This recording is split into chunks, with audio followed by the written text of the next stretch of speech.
Koko is a term used to say porridge in Benin. Our porridges are typically made from fermented cereal grains such as sorghum, millet, corn, or a combination. In this episode, I want to show you how we make sorghum cocoa from scratch at home.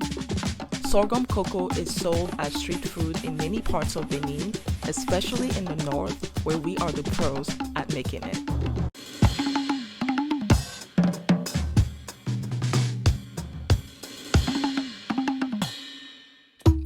The steps I will show you in this video are carried out after the dry cleaning process steps, which I discussed in my previous video. If you haven't watched it yet, I will link it down below. Wet cleaning is the first step in the cocoa making process. This step helps to remove the thin and heavy particles like stones from the grains. To do this, we start with a basin of water.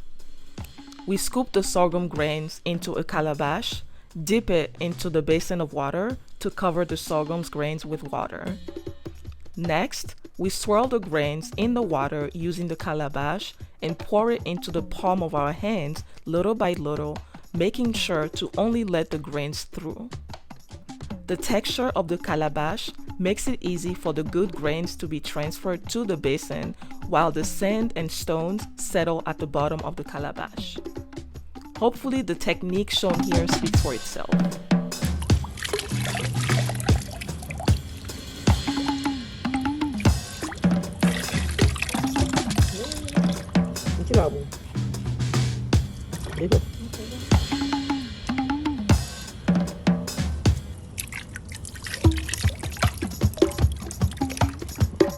We repeat the process until the dry grains are all used up. Once all the unwanted stuff is gone, we wash the grains thoroughly in lots of water, making sure to rub them between the palms of our hands many times.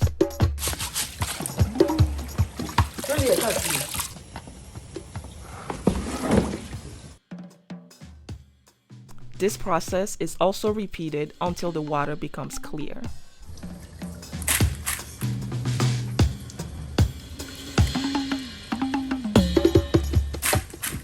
After washing, the cleaned grains are placed into a bowl, covered with water, and soaked for 24 hours. This allows the sorghum grains to soften and the fermentation process to begin. Here, we use hot water because we had less than 24 hours, but room temperature water is the go-to assuming you have enough time. After 24 hours, the grains are washed again and milled to obtain a sorghum flour that looks like this. We start the next step with 3 separate clean, very large bowls or buckets, half filled with water. We gradually add the sorghum flour into a cheesecloth, run the cheesecloth in the first bucket of water, then in the second, and finally in the third.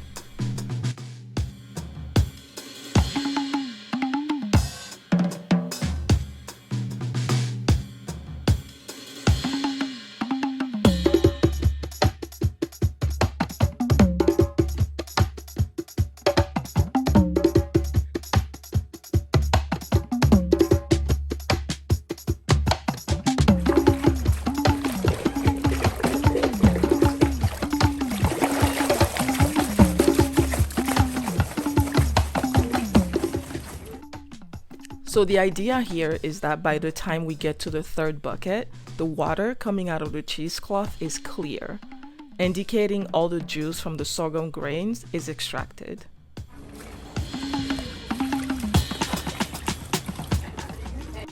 There are different ways to do this, but the sieving process has been made easier and quicker over time. Growing up, the setup was a bit more complicated and the process used to take so long. We repeat this process until the sorghum flour is all used up.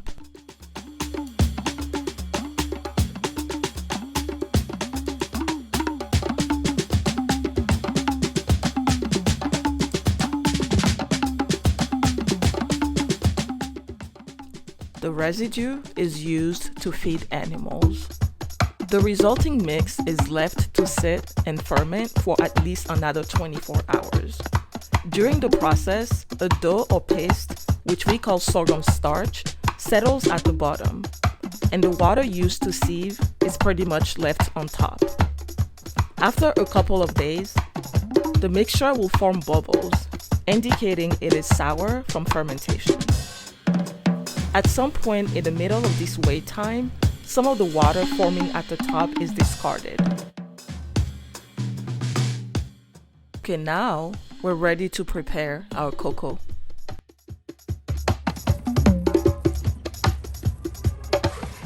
To prepare, we mix the sorghum dough or starch in water to make a cream-like consistency sorghum mixture. We add water to a pot and bring it to a boil.